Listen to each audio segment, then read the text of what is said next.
Assalamualaikum warahmatullahi wabarakatuh. Perkenalkan, nama saya Nabila Zahira dengan NIM 1923-1083 dari kelas Gizi 5A akan mempresentasikan tentang laporan praktikum mata kuliah survei konsumsi pangan, catatan dan analisis frekuensi konsumsi makanan mahasiswa dengan metode Food Frequency Questionnaire. Mahasiswa itu berada pada masa transisi menuju dewasa di mana gizi sangat penting untuk mendukung aktivitas dan kesehatan mereka.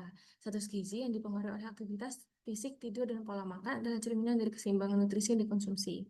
Sayangnya, pola makan mahasiswa seringkali tidak teratur karena kesibukan gaya hidup dan keterbatasan dana. Untuk memahami pola makan mereka diperlukan metode pencatatan yang efektif. Pada kali ini akan membahas tentang Food Frequency Questionnaire atau FFQ. FFQ telah digunakan secara luas untuk mengevaluasi asupan makanan dan zat gizi dalam sebagian besar studi epidemiologi. Kuesioner ini mudah dan murah untuk dilakukan pada populasi besar dan memberikan data tentang asupan makanan dalam jangka waktu yang panjang. Nah, pada Food Frequency Questionnaire itu ada sistem skor yang digunakan untuk mengubah data kualitatif menjadi data kualitatif yang dapat dianalisis, yaitu dengan tidak pernah untuk dapat skor 0, 1 sampai 2 kali per bulan, skor 5, 1 sampai 2 kali per minggu, skor 10, 3 sampai 6 kali per minggu, skor 15, 1 kali per hari, 20, dan lebih dari satu kali per hari 25. Berikut adalah data responden individu. Saya mewawancarai responden Stefani pada tanggal 2 September tahun 2025.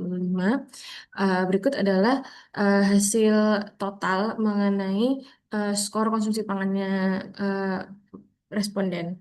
Nah, ini saya bagi menjadi dua, yaitu jarang dengan sering. Dengan jarang adalah scoring dari frekuensi tidak pernah 1 sampai 2 kali per bulan dan juga 1 sampai 2 kali per minggu. Untuk yang sering itu frekuensi 3 sampai 6 kali per minggu, 1 kali per hari, dan lebih dari 1 kali per hari. Dan dapat disimpulkan dari hasil pengelompokan presentasi skor konsumsi bahwa responden Stefani itu makanannya masih kurang bervariasi, melihat persentase jarang yang 65,4% dibandingkan dengan sering hanya 34,6%.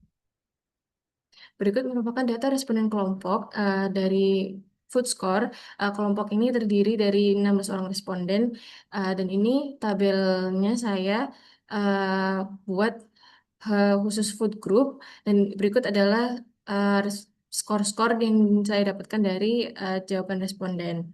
Nah, didapatkan rata-rata 315,4, dan ini tuh menjadi cut off antara makanan yang jarang dikonsumsi oleh responden dan makanan yang sering dikonsumsi oleh responden. Untuk makanan yang jarang itu ada susu dan produk susu bubuk, kembang gula atau permen dan coklat, produk ikan, produk pangan dan keperluan gizi khusus, minuman bubuk dan konsentrat, minuman dan makanan cepat saji. Untuk yang sering dikonsumsi itu susu dan minuman susu, serealia dan produk serealia, produk bakery, dan sebagainya.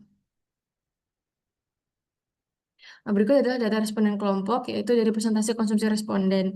Jadi, dibagi kembali menjadi jarang dan sering. Dapat dilihat bahwa uh, 16 responden ini tuh variasi makanannya masih kurang karena didominasi oleh di kelompok jarang dengan persentase paling rendah 86%, yang paling tinggi 100% dibandingkan oleh yang kelompok sering. Dapat disimpulkan berdasarkan data FFQ pada responden Stefani, mayoritas makanan jarang dikonsumsi. Meskipun begitu, beberapa jenis makanan yang sering dikonsumsi seperti produk susu, sereal, produk roti, daging, saus, dan makanan ringan. Di sisi lain, makanan seperti susu bubuk, permen, ikan, minuman bubuk, minuman cepat saji, dan makanan untuk gizi khusus jarang atau bahkan tidak pernah dikonsumsi. Analisis dari 16 responden juga menunjukkan bahwa pola makan mahasiswa cenderung kurang beragam, di mana konsumsi makanan olahan, sereal, dan produk daging mendominasi. Sebaliknya, asupan sumber protein saya seperti ikan dan susu bubuk masih sangat rendah. Dapat disarankan untuk lebih memperhatikan keberagaman konsumsi, khususnya dengan menambah asupan protein hewan dari ikan, serta memperbanyak konsumsi produk susu bubuk dan olahannya agar kebutuhan kalsium tercukupi. Responden sebaiknya mengurangi konsumsi produk pangan olahan, konsumsi produk bakery, makanan dengan sayur saji, dan saus perasa sebaiknya dibatasi karena cenderung tinggi gula, garam, dan lemak. Responden juga dapat meningkatkan asupan makanan bergizi khusus, walaupun makanan untuk keperluan gizi khusus jarang dikonsumsi. Namun, apabila responden dapat mempertimbangkannya jika memiliki kebutuhan nutrisi tertentu, misalnya untuk mendukung aktivitas fisik atau kesehatan tulang. Sekian dari saya. Mohon maaf apabila ada kesalahan. Wassalamualaikum warahmatullahi wabarakatuh.